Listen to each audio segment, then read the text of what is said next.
Ever wonder what really goes down on the streets? These aren't your average traffic stops. This is a raw, unfiltered look at the darkest side of humanity, as seen through the eyes of those who protect and serve. The bags. Now this one disgusted me on another level that I can't even describe. The story was shared by Redditor Cat Attack Jack, who worked as a constable in Queensland, Australia. The area he worked in was 40% populated by rehabilitated criminals and people that had just been released from mental health assessment centres. So already this place is just filled with super sus people. And one day he got a call to a nearby government subsidized unit because the man living there was going apeshit. Throwing potted plants at people off his balcony, smashing car windows, etc. 15 minutes later, he went home and the police showed up, and again he went crazy, smashing his head into anything he could find, but eventually they secured him in their van. And then the search began. Firstly, his house smelled like dog. There was rotting food everywhere, rats, it was just gross. They then found a wooden box on the table with 100 small bags inside. Half of them had some weird brown granular material inside, and the other half had some clear crystal-like substance. Now the cops assumed they were narcotics of some kind, but the brown material had little hairs attached to it, which was just odd. They thought maybe it was hash or something, but when a third dog unit officer came in, he took one look at the bags and said that guy had golden staff and was collecting his scabs. This guy had literally been picking his golden staph infection, collecting the scabs in size, ordering them, and then eating them. And if you're wondering what the crystal-like substance was, it was crust and snot from his nose. Wow, I feel like this is the only case ever I wish it actually had been like coke or crystal meth. I'd rather he was doing that than this. Coming in at number 9 is the demon mother. So this one came from a cop who said he was called to a house that was nearby his patrol area. The house owner said a woman knocked on his door and had some sort of horned child with her who was all bloody and cut up. The woman started saying it needs food before screaming and running at the guy, so obviously he slammed the door in her face. When the cop got there, he saw well-defined marks on his door as well as blood. He looked around the neighborhood but couldn't find the woman, so he decided to leave. 5 minutes later, the police got another call that the woman was now in the guy's backyard trying to get in, so he runs there and finds her huddled in the corner with this horned evil doll thing. Her clothes were rags, she had black hair that hadn't been washed in God knows how long, she had no shoes and was just clearly homeless. But the worst part was that she kept whispering things to this doll, and as the cop tried to approach her, she started going berserk. He tried to apprehend her and she was just doing the most. Kicking him, punching him, slapping him, probably got him in the balls too, to be honest. And weirdly enough, she was suspiciously very strong. Like there were 2 cops trying to pin her down to the ground, and somehow she fought off both of them and got away. She then started growling at them and screaming and then running straight at them. I mean, mate, if you've escaped, just escape. The cop ended up knocking her out and she was sent to the hospital, where obviously she tested positive for a bunch of drugs and then was institutionalized for a long list of mental disorders. I wonder what became of the doll. R.I.P. At number 8 we have balls. Yep, that's all I'll say. So this one's from Redditor A Salute to Arrogance, who said an officer of the law told him his unit was called to a family's house after the parents called them asking them to raid their son's room and arrest him. Snakes. They really be your own. Now the parents were convinced their son had relapsed on meth because he locked himself in his room and was blasting heavy metal music and porn on max volume. Lovely. I love when teenagers just go through that angsty phase. Not. Either way, this kid could not hear anyone through the door, so when the cops got there, they looked through his window to find him sitting in front of his laptop shirtless with his back to them. Assuming he was pleasuring himself or something, they broke his door lock and went in. Now the lights were off and the only light visible was from the laptop. The son's face just had a grin straight up plastered on it like the Joker, and he wasn't just shirtless, he was full on naked and sweating buckets. And in his right hand, cupped like a frickin' trophy, were his testicles, which he had ripped off in a rage of drug-induced self-mutilation. I don't think I need to say any more for that one. Okay, filling our number 7 slot is the empty raid, and don't be fooled by the title, guys. I mean, maybe be fooled a little. So this comes from a 19-year-old recruit who was the youngest to pass his police training in the area. Subtle flex, am I right? Gotta flex on these hoes. Either way, one time he was called to a house because the neighbors had heard a domestic going on, and so when he got there and opened the door, a whole flood of sewer rats came rushing out. And not pet rats, but sewer rats, and on top of that, no one was home. Now the TV was on, the lights were on, the neighbors had just literally heard them fighting, but the scene was empty. They searched the house and turned it upside down and found nothing and no one. Where did they go? Now the cop and his partner even stayed a while to see if the couple would return, but a few hours later they just didn't. So they left, but a few minutes later the cop got a call from the neighbors on the other side of the house saying there was some massive fight going on in the house. So again, the cops went back with dogs this time and found no one. But the creepiest part was that the toilet had just been flushed since the cistern was filling and the kettle was boiling as well. So people were there mere seconds before but had apparently just vanished into thin air just somewhere in the ether. Even the dogs couldn't find anything, and till this day the cop has no idea what the hell happened that day. Were they ghosts fighting? Did they have some secret trap door in the house? Who knows?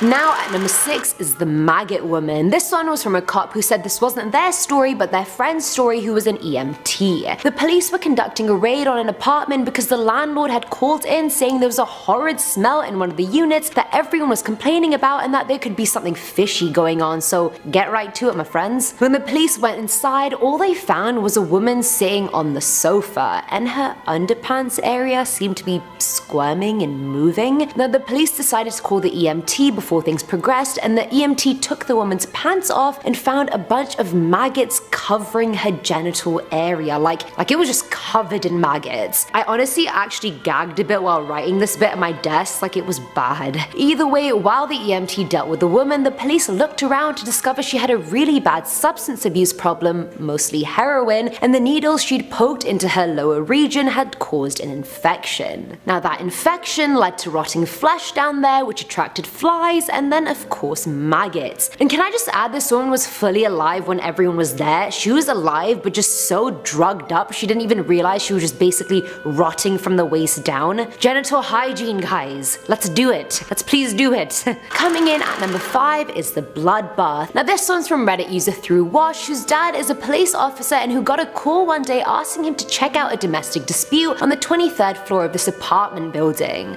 Ooh. As soon as he got there, it's like he had walked into a bloodbath. Pools of blood were everywhere on the floor, splatters on the wall, on the ceiling, it was everywhere. He started searching the place and found a woman on the ground battered beyond belief and recognition, and her partner was next to her body looking out his open window. The officer started talking to him to try and trick him into coming with him, but he just went silent for 30 seconds. And then he stepped out of the window and fell to his death. Honestly, after bludgeoning your partner like that, or anyone for that matter, I honestly don't know how you'd live with yourself. Who does that, honestly? But apparently, according to Forensic Files, many people do that.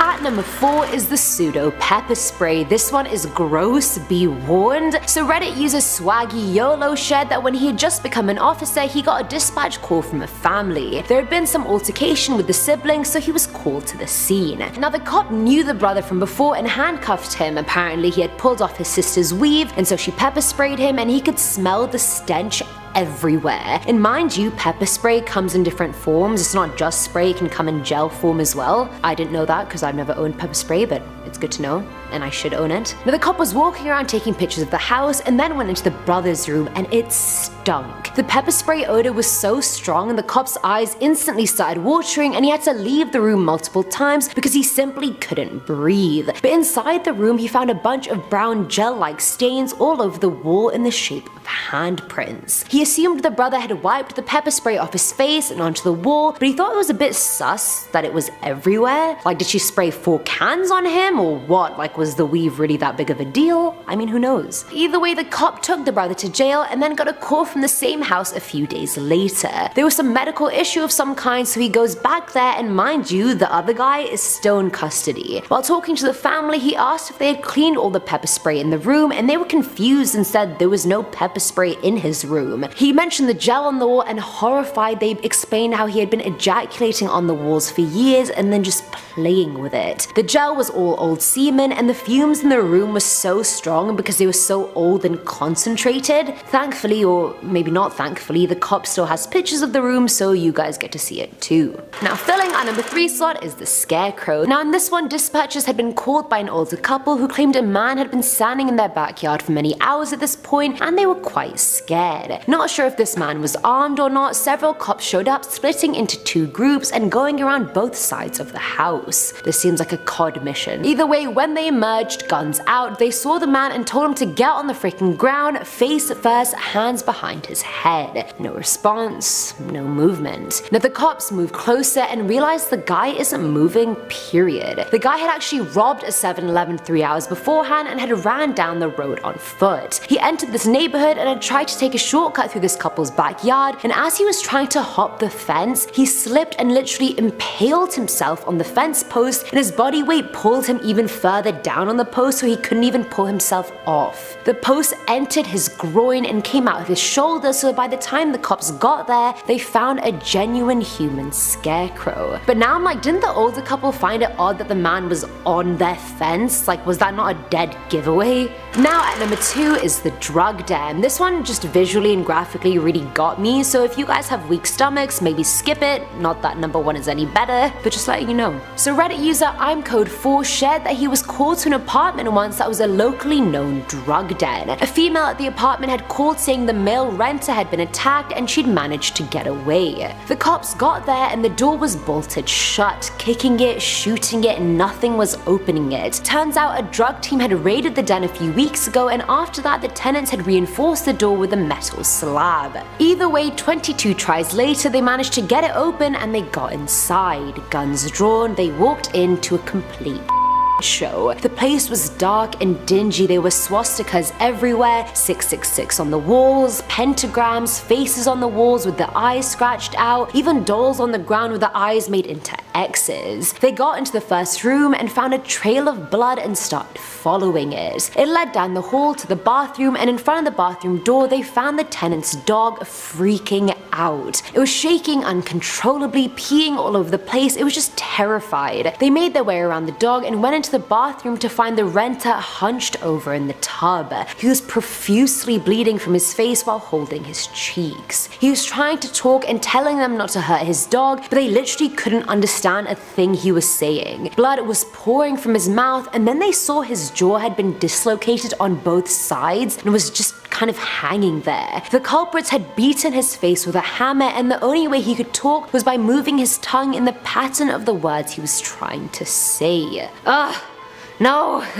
Off at number 10 is Dan Cooper. Back in 1971, a man who went by the alias Dan Cooper hijacked a commercial plane, and no one has ever been able to find him since. According to those involved, shortly after takeoff, he handed a note to a flight attendant claiming to have a bomb in his briefcase. He demanded 4 parachutes and $200,000 in $20 bills, which is the equivalent of like $1.2 million nowadays. Otherwise, he was going to kill everyone on the plane. After the flight landed in Seattle, Cooper released the 36 passengers once authorities had provided him with the money and parachutes, but kept both pilots, 1 flight engineer, and flight attendants as hostages on the plane. From there, he forced them to fly to Mexico City, but somewhere over Nevada, Cooper jumped off the plane with the stolen cash. The FBI launched a massive search that is still considered one of the longest and most exhaustive investigations in FBI history, but Dan Cooper has yet to be found, and I'm sure many agents lost sleep over trying to figure out this case. Moving on to number 9, the West Mesa bone collector. Back in 2009, a woman on a leisurely walk with her dog came across something peculiar.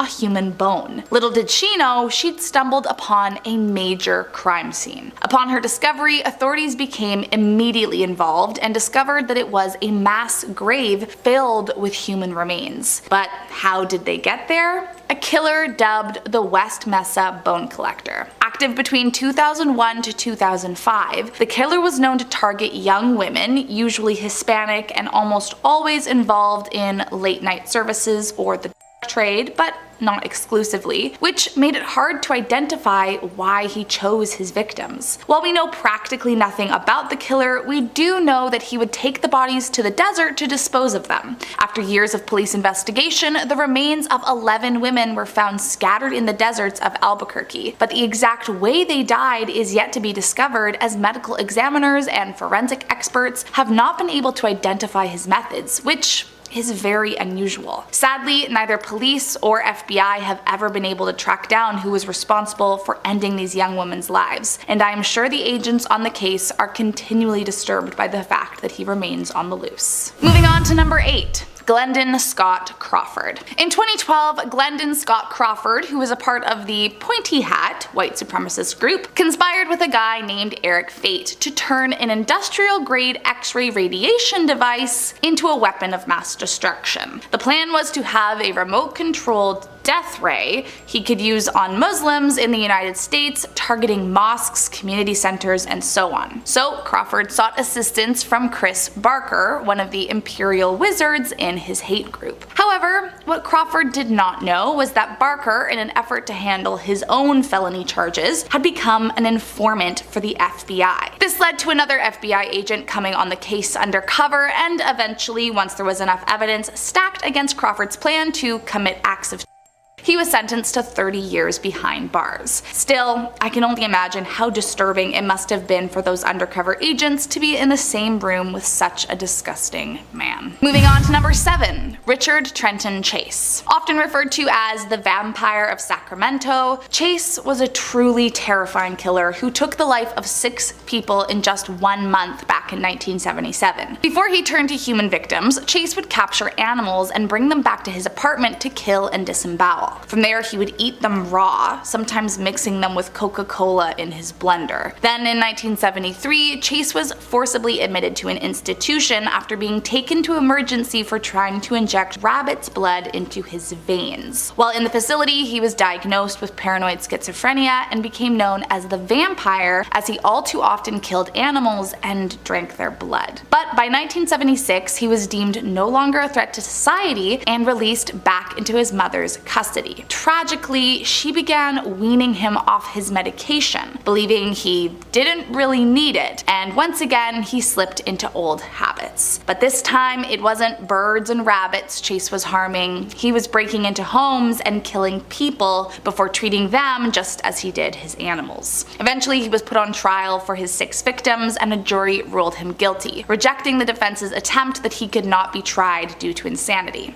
Chase was sentenced to death, but ended up taking his own life while behind bars before his execution. Coming in at number 6, Daniela Green. Born in Germany, Daniela moved to the US with her family before she was hired as a contract linguist for the FBI in 2011. While working at the FBI, they made use of her bilingual skills and ended up assigning her to a German terror criminal known as Individual A at the time. Through research, Green discovered her subject was a former rap artist named Dennis Kuisbert, who had joined, that group, and over time, Green found ways to correspond with Kuisbert. However, in a shocking turn of events, their relationship turned romantic. Soon Green made secretive plans to fly out to Syria and meet him, and within hours of her arrival, the two got married. But it didn't take long before she realized what a mess she found herself in, and ended up emailing an acquaintance for help. Within 5 weeks, American authorities caught up to her. Green was arrested and returned to the US, but was released after only 9 months in jail, and the FBI spun her involvement with Kuisbert as that of an unsuspecting linguist duped by a conniving criminal. Still, I can only imagine how disturbing it must have been for everyone involved, knowing that one of their own had double-crossed them and married the literal enemy they were trying to take down. Next up at number 5, Robert Hansen. Known in the media as the Butcher Baker, Hansen was an extremely sick killer who quite literally viewed his victims as prey. In his adolescence, Robert was an awkward and shy boy who had absolutely no luck with girls. These early rejections festered into a deep hatred for women, for which he later would seek revenge. As he got older, he began finding solace in archery and hunting, and would routinely spend his time perfecting his craft alone in the woods. Then, in the early 1960s, he began seeking revenge, at first by committing arson on his high school property, but then soon turned to seek revenge on women specifically. By 1971, he was kidnapping and taking advantage of women, but not yet killing. He was charged and sentenced to 5 years for his crimes, but after just 6 months was released on a work program. After his release is where it really got scary. He began kidnapping women and escorts, taking them back to his apartment where he would do awful things to their bodies, before flying them out to secluded areas in the wilderness and telling them he was going to hunt them down and kill them. Tragically, an estimated 21 women lost their lives to this monster, but thankfully he was convicted and sentenced to 461 years in prison without possibility of parole. Moving on to number 4.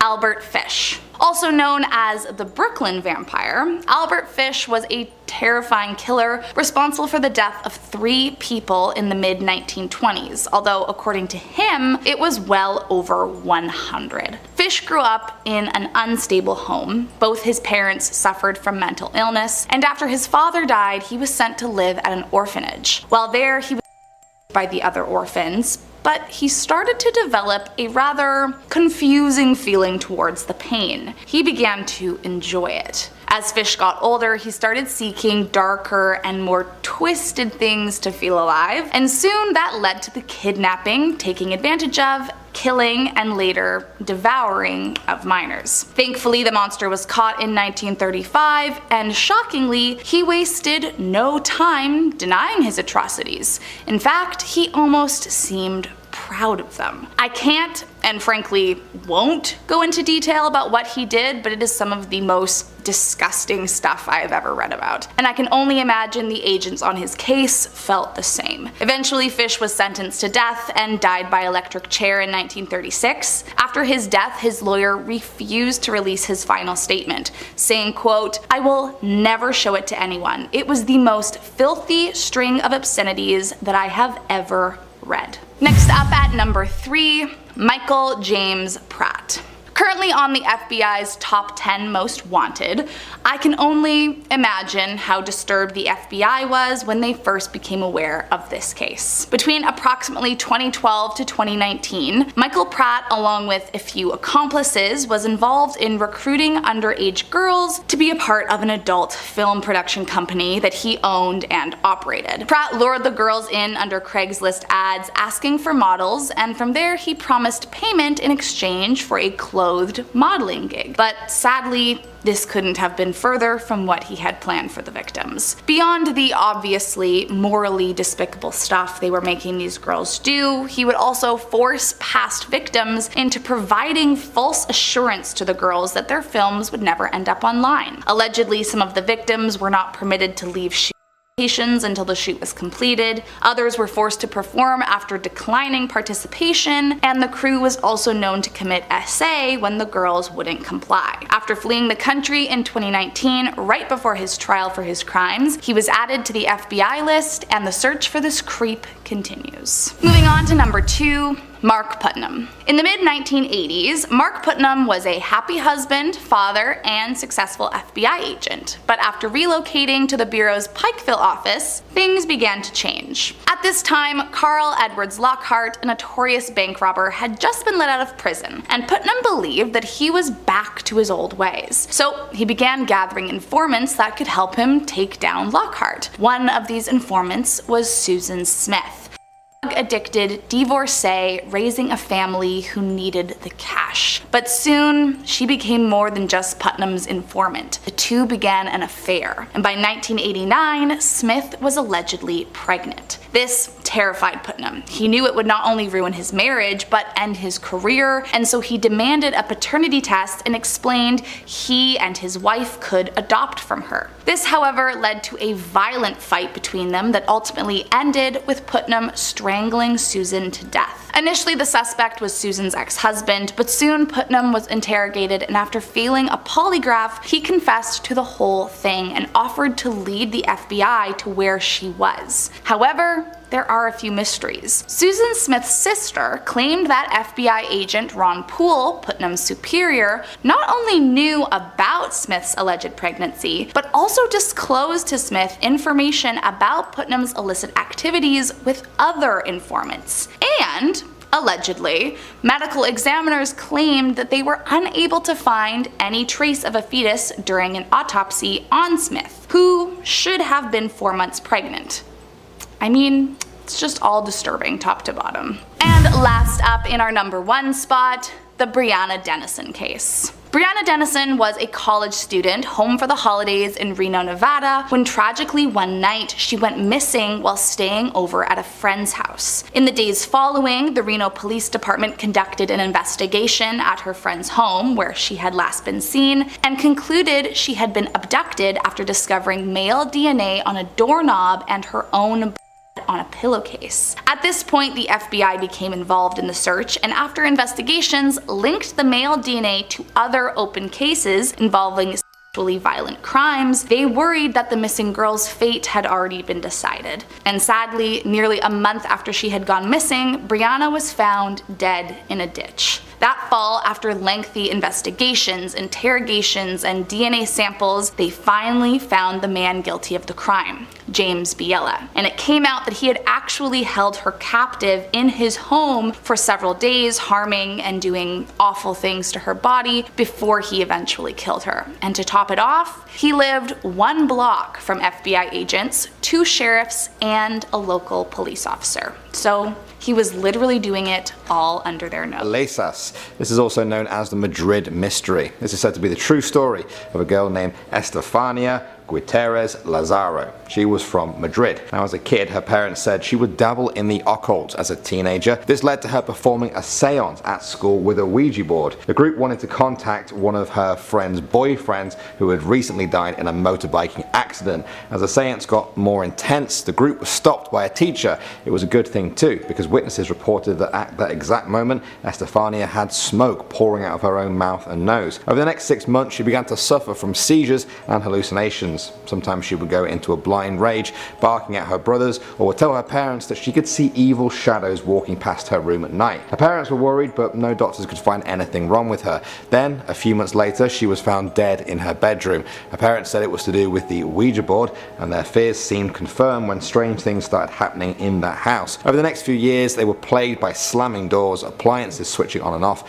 and a constant, mysterious, faint whispering noise late at night. One night, they ran the police in hysterics about shadow people that were running around their house. When police arrived, everything seemed kind of normal at first. Then cupboards started opening up and hitting the officers. A picture of Estefania was found burned inside its own frame and behind glass, which was left untouched. The officers also felt a deep chill in the bathroom where the whispers were said to come from. The officers all testified to the strange happenings in that house in an official police report, although none of them were able to offer an explanation for it. Estefania's parents moved house and were never haunted again. Next up at number 9 now we have the phantom phone call. This one comes from Reddit user Zombie Dance. He said his uncle works for a police dispatch in his town and told him about the weirdest call that he ever got. One night he got a call from a landline, but when he answered there was only static on the other end. This happened 2 more times. Finally he called a squad car to go and check the address from the caller ID. When the cops got there and walked into the house, they immediately saw there was a dead body. It had been there for 5 months. The rest of the house was empty. The crazy part was that because the electricity bill hadn't been paid, the phone was not connected. There was no way a call should have even come through from the phone. So how did this happen? Either way, there was no way they would have found the body without the mysterious calls. Next up at number 8 now we have Dale Spower. In 1966, Dale Spower was a sheriff's deputy. One night at 5 AM while out on the highway, a UFO descended down upon him. He said it was 40 feet across, shaped like a saucer, and only about 150 feet above them, creeping over the treetops and well lit by the streetlights below. His partner in the car saw it, so too did dozens of other people in the area, including other officers in 4 different counties. properties. Spauer chased the UFO for 86 miles until the rubber came off his tires and he ran out of fuel. Of all the police officer witnesses, Spauer was the only one willing to talk about it. One police chief said, "It's something that should be forgotten, left alone. I saw something, but I don't know what it was." The incident drove Spauer mad. He couldn't stand the endless interviews and people mocking him. He reportedly lost his job, his family, and his friends. Moving on to number 7 now, we have the Enfield poltergeist. This is the name of a supernatural event that occurred in London. In 1977, Peggy Hodgson called police to her home after 2 of her children reported that furniture was moving and knocking sounds were heard on the walls. Police constable who arrived on the scene confirmed all of this, saying she saw a chair wobble and slide. Later, the family claimed they heard disembodied voices, loud noises, saw rocks and toys thrown, chairs overturned. It got too much when some of the children began levitating. Over a period of 18 months, more than 30 people, including police, neighbours and journalists, said they saw heavy furniture moving of its own accord, objects being thrown and the children levitating. The police were constantly being called as the story gained national attention. Then one day, in 1979, the reports stopped just as mysteriously as they first came. Moving on to number 6 now, we have Brandon Mason Lawson. On the night of Thursday, August 8, 2013, 26-year-old Brandon Mason Lawson got into his car and left his home after an argument with his girlfriend. About 45 minutes after leaving, he called his brother Carl to say he'd run out of gas on Highway 277 in Texas. Carl and his girlfriend Aubrey set out to look for Brandon. About 12 minutes later, after the normal phone call to his brother, he called the police and left an erratic call talking about people being chased into the woods. He begged them to hurry and may have said something about one of them being shot. The phone then went dead. Brandon has never been seen since. His family and the police have no idea what happened. There is a subreddit dedicated to finding out what happened to him, but it's tough work. Next up at number 5 now, we have Christopher Case. In 1991, police in North Carolina got a call from a woman asking them to check on her friend Christopher. She told them she was afraid a witch in San Francisco had put a curse on him. She said the witch had done it because he would not return her affections. When police arrived at Christopher's house, they found him dead. His clothed body was in a waterless bathtub. Around him were the remains of 10 burnt out candles. There were crucifixes on every surface. Salt had been poured along the bases of the walls and door frames and made into a geometric pattern by the flat's entrance. There were many books in the apartment about witchcraft, the occult and black magic. They also found letters Christopher had written but not sent. He claimed he'd been cursed. His friend said he told them he was afraid when he returned from his trip to San Francisco, where he had met the woman claiming to be a witch. He said the curse was attacking him all night and cutting him. He said he woke up with little cuts on the end of his fingers. When police found him dead, he appeared to have no illnesses or obvious cause of death. His friend said he was fit and healthy and never took dangerous substances. Next up at number 4 now, we have The Shadow. This one comes from Reddit user Gendarme. He's a police officer who said that one night he was sitting and monitoring a stop site late at night, around 2 or 3 in the morning. He said the area was notoriously known for a gruesome murder that has still gone unsolved. While sitting there, he noticed something shoot across the back of his car in the rearview mirror. As he was looking in the mirror trying to see what was behind the car, the black shadow shot up his driver's side and then across the front of the car. He got really creeped out and quickly left. He said the cameras in the car are set to turn on automatically at certain speeds, and so it turned on. He decided to have his camera reviewed to see if something really did cross his car. During the point where something would have gone in front of the car, the camera went completely dark, like something had blocked the lens. He said he doesn't monitor that stop sign anymore. Next up at number 3 now, we have The Ghost Man. This one came from a police officer on Reddit who said the scariest moment of his job came during his first year. He was by himself walking along past some abandoned lots. As he passed one, he thought he saw something at the end of the lot by the fence line. Lots of times people using drugs would use those lots, so he thought there might be someone there. He shone his flashlight, but there was nothing there. He thought it must have been a trick of the light. As he turned away, the fence on the far side of the lot rattled, giving that distinctive chain sound. He stopped and looked back, already thinking of how ridiculous it felt, and put his light on there again. Standing there was a man. He asked him what he was doing. The man said nothing. He simply stood there. He asked again, no answer. He told him to come over here as he shouldn't be in the lot. He just stood there. He radioed in just in case. As he walked into the lot, he hopped over the fence, and in the 2 seconds that he looked at the ground, the man had disappeared. There was nowhere that he could have hidden, and the cop was creeped out for a very long time. Next up at number 2 now, we have The Killer's Spirit. This one comes from Reddit user Pootle Power, who said their auntie was a police officer for 25 years. She saw a lot of stuff but said only one thing caused her to have a nervous breakdown. About 10 years ago, a guy walked into a busy restaurant in the central business district of the city where she worked. He was ranting and raving and threatening to set himself on fire. By the time she and the other cops got there, he doused himself in petrol and was holding a lighter, threatening to spark it if the cops got too close. The standoff lasted for a couple of hours. Just when they were going to get the jump on him, he set himself alight. The fire extinguisher at the place was faulty, so she had to watch the man burn alive. She had a nervous breakdown, and her niece now gets the impression she thinks his spirit got transferred into her somehow. And finally, number 1 now, we have the hockey stick. This is a gruesome story that came from Reddit user Andy Scene. He said that one time he was called to the scene of a death on the highway. When he got there was a small sedan and a young guy in the vehicle that was bent over with his head pretty smashed in and 2 hockey stick handles going through his seat and then through his chest. His cell phone was in his hand and it was in the middle of a text that said, "Heading to the game now, prepare to loss." He assumed he meant lose. He had been looking at his phone, rear-ended the car in front of him. When the car behind slammed into him, it pushed his sticks right through his seat and into him, ultimately killing him.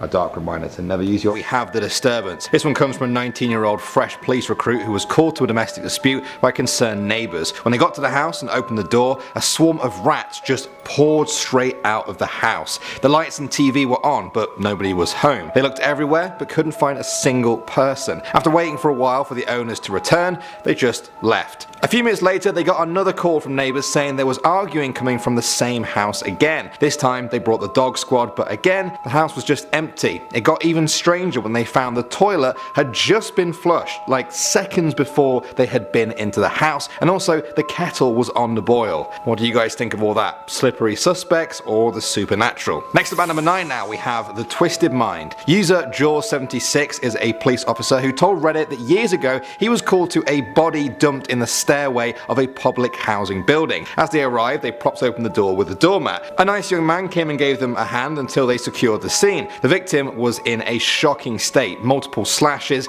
and stab marks all over his body, and he was covered in burns. The really strange thing was his clothes were perfectly clean. The medical team said his body was totally drained of blood and there were no signs of decomposition. It was a real mystery. Months later, an arrest was finally made. The suspect was the nice guy who had helped them when they arrived. It turns out that he and his girlfriend were friends with the victim when they began arguing one night. They beat him unconscious, tied him to a chair and tortured him for 2 days. When he finally died, they drained his body in the bath, changed his clothes and threw him down the stairs. The murderer then had the audacity to help the officers who arrived at the scene. What a twisted mind. Next up at number 8 now, we have the monster. User Ultimate Space Wizard told Reddit a story that comes from his girlfriend's granddad who used to be a detective. Now when he was new on the job, he got called to an apartment because a so-called monster was trying to get into someone's house. The caller said they heard a gunshot and then a while later a banging on the door. They opened the door to see what they called a monster just standing there and then trying to get in. They slammed the door and called the police. By the time the officers got there, this had happened to other apartments nearby too. When the detective arrived, he found the monster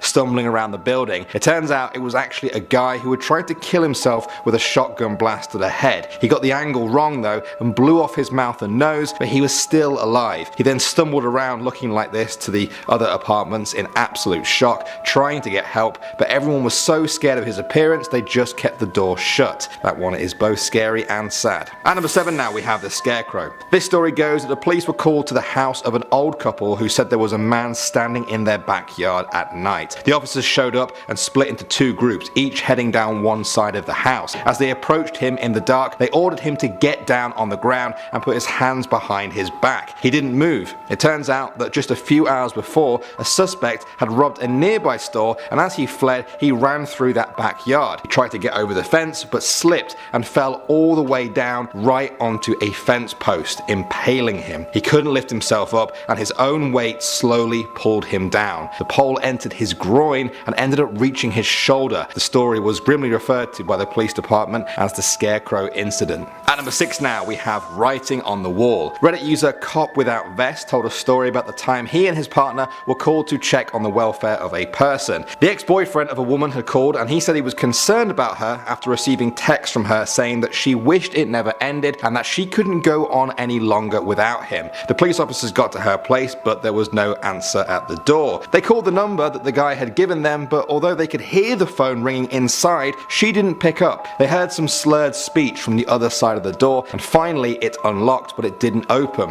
When they stepped inside, they found her standing in the dark, naked, wet, and swaying on one spot. Her hands were bleeding. An ambulance came and took her away. The creepiest was yet to come though. None of the lights would turn on in the house. Instead, they just found candles lit in the bathroom and bedroom. On the walls, there were Bible scripture quotes written in her own blood. The bath was filled with brown water, a mixture of water and blood. They concluded she had been sitting in the bath there for hours, and they weren't even sure how she survived. Next up at number 5 now, we have the werewolf. This one comes from Reddit user Punman42, who said he used to be a police officer in a small town in Ohio called Celeryville. He said one night his daughter was in her bedroom and drew back the curtains to look out of the window. To her absolute horror, standing outside was what she described as a werewolf staring right back at her. She screamed and ran to her dad, who didn't really believe her. As a police officer, he would have seen a lot of strange things, but a werewolf? He saw the fear in her eyes though and walked around the perimeter of the house with a pistol and a flashlight. He found nothing. A week later, he and his co-worker were called to investigate a case of a peeping Tom. Some guy was staring in at people's windows at night. When they caught him, he was wearing a werewolf costume. He was dressing up in it so that people would never believe the witnesses and he could just return to watch them again night after night. I think I would probably run through a wall if I saw that outside my house at night. Moving on to number 4 now, we have the cult. Reddit user Caleb23 said they were called to a graveyard one night to find a cult of people who were apparently digging up bodies and doing, in his own words, freaky religious crap with them. Luckily, when they got there, they hadn't actually started digging yet. Instead, they were just wearing strange outfits and chanting around the graves. He said the sight disturbed him more than any suicide or vehicle accident he saw before or after. He went to go and arrest them, but his field training officer told him not to. The young cop was confused, but his boss said if you arrest them, they get the arrest report and they know your name. You don't want those people to know your name. At number 3 now, we have Christmas Eve. This story was posted online by a guy who said his granddad was an Irish police officer who started his career in Minneapolis in the mid-1950s. Now, he always told interesting stories about his long police career, but this Christmas Eve story was the scariest by far. He said that one night he got a call to a house on Christmas Eve that had 6 bodies in it. When he arrived, he found that he was the first officer on the scene. He walked around the house with his gun drawn and went room to room. In each room, he found the bodies of the family of 6. All of them were dead, but with no signs of a struggle. It just looked like they had fallen asleep. One minute they were alive, and the next they were dead. There was no explanation. Eventually, he went upstairs to the bathroom. There, lying in the bath, was the teenage girl of the family, dead and with a single lonely tear rolling down her cheek. He had to leave when investigators showed up, and he said that he never actually found out what happened. What do you guys think it was? Do we even want to know? That would probably haunt me. Moving on to number 2 now, we have The Voice. Reddit user Siege said they were once called to check on an elderly woman in her home. When they got there and there was no answer, they had to climb through a window at the back of the house. As they climbed through, they heard a loud television that was on in the next room, and they could tell it was the news. They called out, "Police, does anyone need help?" And then they heard an old raspy voice reply, "Here." They rushed down the hall to the next room and they found the old woman lying face down on the dining room table. The officer asked, "Ma'am, did you fall? Where are you hurt?" When they touched her hand, it was ice cold. She'd actually been dead for days. When the other officers arrived, they checked the house but found nobody else was there at all. The officer swore they heard the voice and they knew it wasn't from the TV. Do you guys have any explanations based on this information? I really hope you do. And finally, at number 1 now, we have Mother of Demon. Reddit user Spartan337 said they were once called out after reports of a suspicious person outside a nearby house. When they got there, there, the guy said a woman was apparently standing on his driveway with a child-sized doll with horns and covered in blood. He said he asked her what she wanted and she said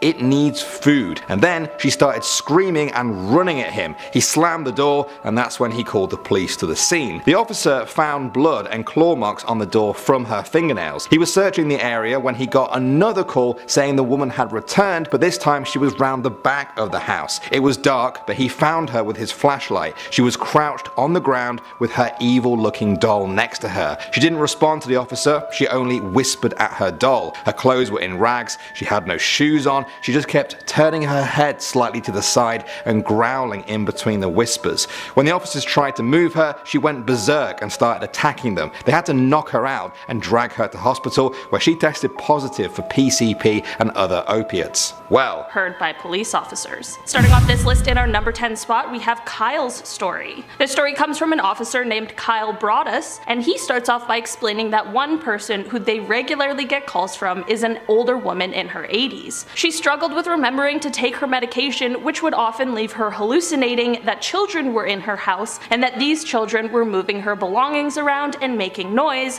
which is why she was calling the police. So Kyle has been to her house many times for these calls, and one day he was talking to her in the dining room of her home, and he could tell that she was a little annoyed and irritated because she could see the children so vividly, but Kyle obviously couldn't. This is when she looked at him and said with a really concerned tone, "You can't see him?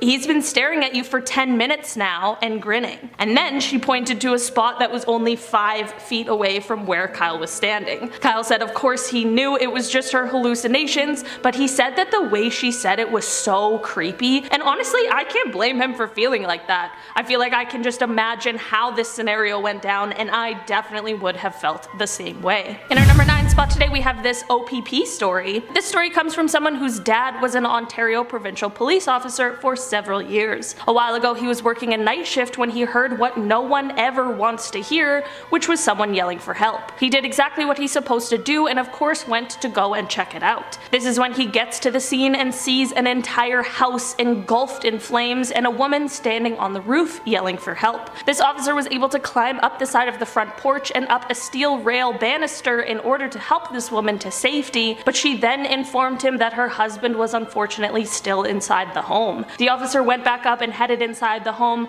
but was very sadly unable to get to the man. I'm very glad he was able to hear this woman calling for help and responded so quickly so that he was able to save her life that day. In our number 8 spot today we have this strange situation. This story comes from the redditor Muskmelon12, and they are a police officer. They responded to a call one night around 3 AM to a woman who was potentially going to harm herself. Muskmelon12 and their partner find this woman's apartment and knock on the door, which slowly creaks open to a pitch black apartment. They identify themselves as police and say that they're coming in. As they get further in, they see candles lit in a room near the back, so they head towards that room. When they enter the room, they see a woman sitting on the edge of her bed, and she is kicking her legs around like crazy and is whispering to herself and shaking her head back and forth. The officer notices that the bedside table is stacked full of Virgin Mary figurines, and the walls are covered in sketches of upside down crosses. The officer says,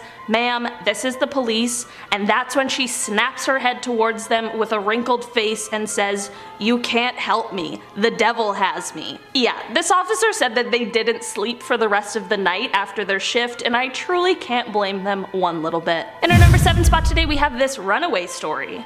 This story comes from an officer who was responding to the call of a teenager who had run away. Both the parents in this house were teachers and they had 2 daughters, one of which was the person that they would soon be looking for. I believe everything with the daughter who ran away turned out completely fine, but surprisingly, that is actually not what this story is about. As this officer is taking a report and getting statements from the family in the living room, the one daughter yells, "Grandma!" After this, the dad goes running into the hallway as he yells, "Mom! Mom!" Shortly after this, the dad returns to the living room with everyone else and asks the officer, "Did you see her? Did you see my mother?" The officer responded that he had not seen her and asked why everyone was so excited that she had walked down the hallway, and the dad replied, "She died last year. We see her walking around the house all the time." It's safe to say that the officer probably finished the report outside of the home instead. In our number 6 spot today, we have these 911 911 calls. This story comes from a 911 dispatch about a very spooky story that they just cannot seem to forget. An elderly woman in the town's husband had passed away previously, and this woman was showing some signs of dementia. She began to call 911 often to ask for help with really mundane tasks that 911 usually doesn't help with,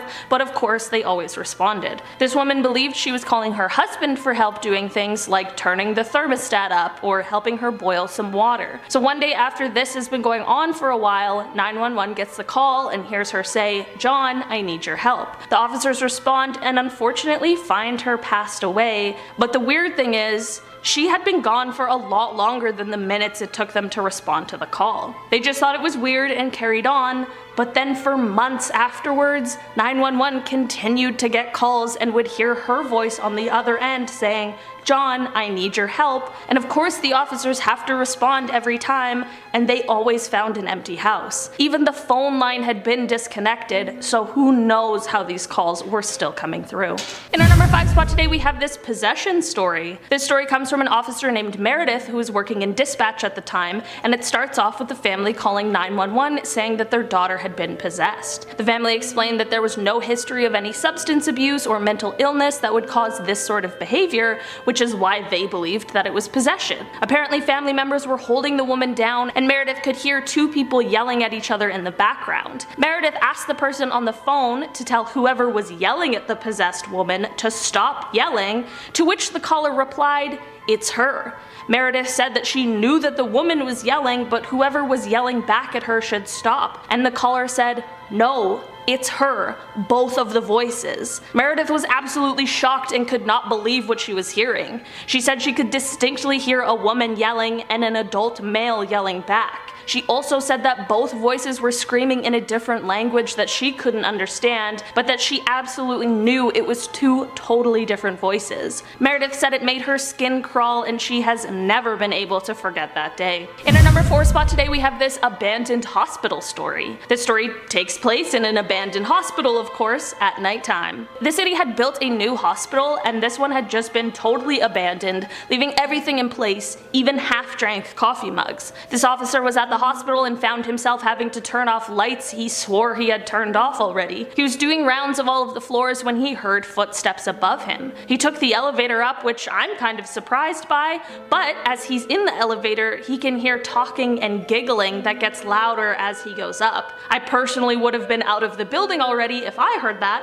but of course this officer needs to continue checking everything out so that he can ensure the building is clear. After he gets off the elevator, he searches the floor high and low but can't seem to find anything. Just as he's getting back on the elevator, all of the lights on the floor turned back on behind him. I honestly don't know how he continued to go back there after that day, because I certainly would not have. I know this one wasn't necessarily haunting words and more like haunting sounds, but I definitely feel like in this case it still applies. In our number 3 spot today we have this idling car story. This one's crazy. This story comes from a Reddit user who is explaining a really crazy story that came from their dad, who was a police officer for 25 years. One night as he is patrolling around, he sees a car that is idling at a stop sign, so he goes over to check out what's going on and make sure that everything is okay. As he's walking up to the car, he sees that the windows are covered in blood, which is just never a good sign or what you want to see. He opens the driver's side door where he finds a man sitting in the driver's seat. This man of course has a lot of blood on him as well, and he is holding a sharp object.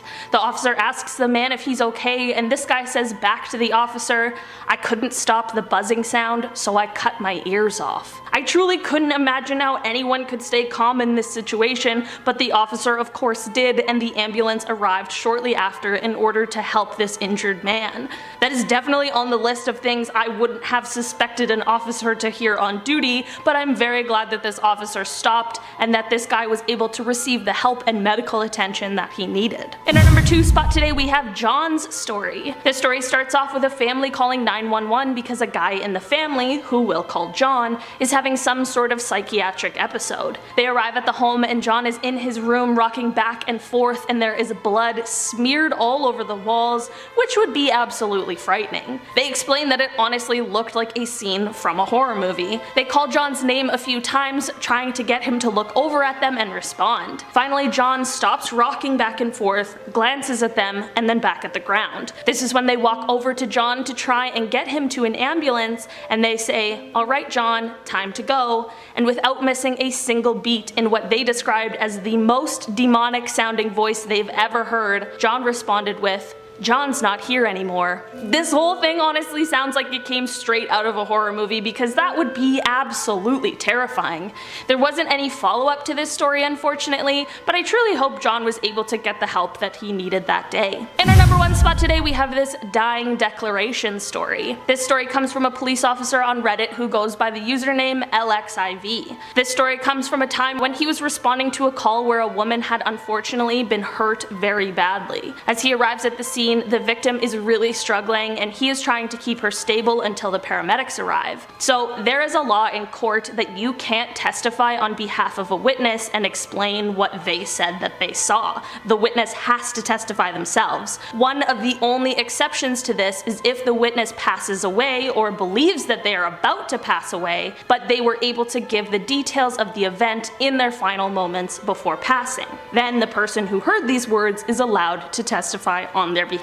I hope that made sense. So, this officer is trying to keep this woman stable, but really feels like it doesn't look good for her. This officer needed to confirm that this woman believed she was about to pass away in order to be able to testify to her dying declaration, so he asked her 2 questions. The first of which was, who hurt her, which she answered, and then the second was, do you realize that you may be about to die? At this point, their eyes locked and she responded, yes. You guys, I know it's just one word, but I can't imagine being in that situation. Luckily, this story has a very happy ending though, as the woman actually ended up surviving and the person who hurt her was caught without anyone getting injured further, which is just the best news to this very Top 10 scary police drawings. Starting off at number 10 now, we have the Zodiac Killer. I'm sure a lot of you guys have heard of this one. This unidentified killer is thought to be responsible for around 30 murders in Northern California during the late 60s and early 70s. This was the famous sketch based on witness reports, sinister but not that scary. However, not many people know about the hooded sketch. Brian Hartnell was a survivor of an attack thought to be done by the Zodiac Killer. His description of the murderer was very different. He said the murderer was wearing a black executioner's type hood with a bib-like device on his chest that had a white 3x3 inch cross symbol on it. He looked a little bit like a Templar knight. This was the police sketch handed out to the public.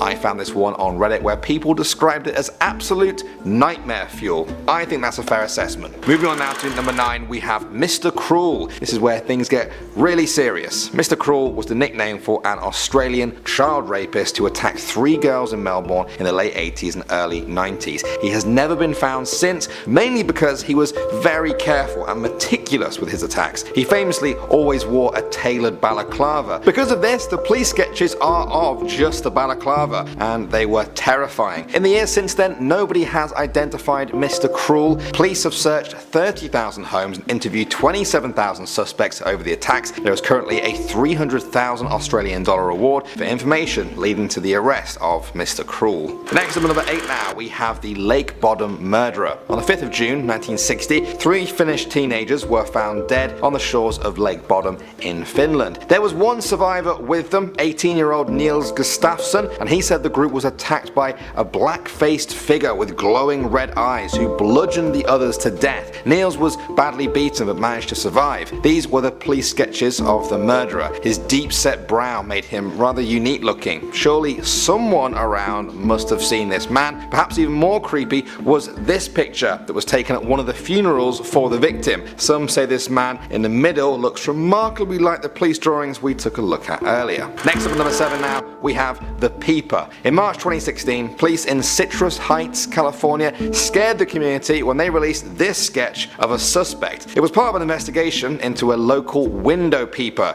Now, for those innocent minds watching, a window peeper is someone who literally takes a peep through a stranger's window hoping they catch them in, shall we say, a compromising position. It's no laughing matter though, as this man was thought to be connected to a sexual assault in the area. The picture went viral online, with many people creeped out by the man's alien-like appearance and those huge yellow eyes. Moving on to number 6 now, we have Tristan Brubeck's killer. Tristan Brubeck was a 14-year-old German kid murdered in 1998. His body was found in Frankfurt's Liederbach tunnel. His throat had been cut from ear to ear. Parts of his body had been removed. The details get even more gruesome from there. He had last been seen alive just 2 hours before. Witnesses in the area had reported seeing a man bending over something in the tunnel where Tristan was found. Based on their reports, police released this sketch of what the suspect looks like. The picture is quite startling enough, but people also found it creepy when the suspected person that was caught looked nothing like this police sketch. Next up at number 5 now, we have the Connecticut River Killer. In the mid-1930s, a suspected serial killer murdered at least 6 women along the New Hampshire-Vermont border. All of the women were attacked in the Connecticut River Valley, hence the nickname. One woman, Jane Broski, survived the attack. The killer stabbed her 27 times, leaving her for dead. She was 7 months pregnant at the time. Somehow she managed to crawl to her car. She managed to struggle inside and drove 2 miles down the road to her friend's house. To her absolute horror, she realized that she was actually driving behind the killer for most of the way there. Luckily, she and her baby survived. Based on her description, police released this sketch of the suspect. In the years since then, there have been a number of leads, but nothing solid, and to this day, the murder remains officially unsolved. Next up at number 4 now, we have the Night Stalker. This was the nickname given to Richard Ramirez, an American serial killer who terrorized LA and San Francisco in the mid-1980s by breaking into people's houses to rape, abuse, and kill them. Now, this was the creepy picture police released in their search for him based on witness accounts. The creepy image was burned into the brains of Californians. Ramirez actually noticed a group of elderly Mexican women fearfully pointing at him and saying he was the killer. He then turned around and saw his face on the covers of the newspaper rack and fled the store he was in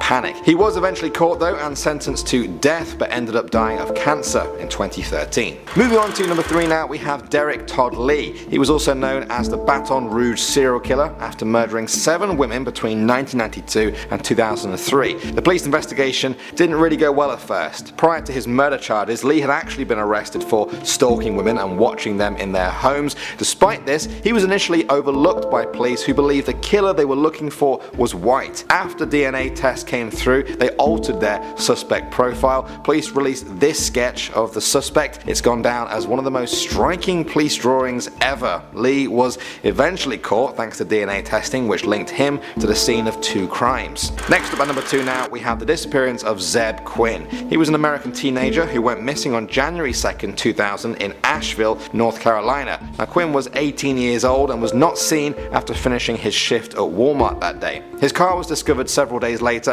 in a restaurant parking lot. It was found with its headlights on, a live puppy inside, and a drawing of a pair of lips and an exclamation mark scrawled on the back window. The case was a total mystery for police. One of the only things to go on was an eyewitness description of a person who was seen driving Quinn's car. This was that sketch that was released. It's a pretty creepy looking face by any account. In the end, police finally arrested Robert Jason Owens, one of Quinn's co-workers, in 2017, a full 17 years after the murder took place. And finally, at number 1 now, we have the skull. This one is more of a reconstruction than a drawing, but I'm going to put it on the list anyway. In May 2007, a dog discovered a skull near Tulsa, Oklahoma. Investigators have been trying since then to determine the identity of the victim. Police enlisted the help of forensic artist Harvey Pratt to reconstruct the face of the victim based on the skull. This was the result of that. A number of people online questioned the disturbing expression on the person's face. Some speculated it was just a poor reconstruction and not intentional. The report indicated the victim could be Native American, between the ages of 25 and 45, and likely a male, although the skull exhibits some female characteristics. Well, that was quite a different video, don't you think? Police drawings are an interesting part of fighting crime, but I wonder if they might become a thing of the past with technology improving these days. Maybe police drawings are already a thing of the past. For now though, we can still do a part 2 if that's what you'd like. Alright, quick outfit change now for some quick comments. I'm taking these from my scary images NASA sent to aliens video. Jonia Smithia said, "I hope that NASA aren't being cruel to those aliens." Well, I hope so too, but I'm also not sure sure if they've actually found any yet. That's kind of the whole point with them sending out these images into space. They're hoping that these potential aliens will find them. There's no real way to even be mean to aliens yet, unless one of the images we send is like teasing their mum, like a picture of their mum covered in cow dung. What the hell am I actually talking about? Aquatic said this is literally asking for Independence Day. LMAO. Yeah, for those of you that haven't seen Independence Day, it's the one where the aliens come to Earth to conquer us, but Will Smith saves the day. Great movie, but I think the point Aquatic is making is that we can avoid an alien invasion altogether by doing one simple thing: shutting up. This is a genuine concern that some people have. We keep sending out probes and rovers and images and radio waves way out into deep space. We're trying to let aliens know that we're here in the hopes that they are friendly, but what if they're not? We basically invited the galactic neighborhood bully to come and beat us up. Well done, NASA. Maraz Moet says, well, maybe their eyes work in a different way. Maybe they can't read anything from these pictures. That's a very good point. These are images, but right now that's pretty much the only way we know how to communicate. We've also sent audio recordings out into space, but humans are kind of constrained by how we communicate, you know? If aliens communicate by, I don't know, making hydrogen particles vibrate with their mind, well, we can't do that, so there's no hope of us communicating in that way. We use our eyes, our ears, our mouths, and our whole bodies to communicate. We just have to hope that aliens can understand that. ADD Queen says, if they are anything like us, we might have to be worried that they'll come and invade us, but on the other hand, what would we do if we found life on another planet that would be less advanced than us? I'm so glad that you asked this, because that's something I've always thought about since I was a kid. Why are the aliens always portrayed as more advanced than us? Why can't we be the advanced ones? Well, there's a lot of theories about this that you can find online, discussed by people a lot smarter than I am. I did hear one though which talks about how young our solar system and galaxy is compared to some others in the universe, and that if aliens come from one of the older ones, they would have way more time to evolve and advance. That's a pretty decent theory. What's yours? Thanks for watching, guys. My name is Danny Burke, and I will see. Create a video using exactly this script. It's about the darkest secrets in the ocean that you never knew about. Click the video now to find out more and prepare to have your mind blown. See you guys in the next one.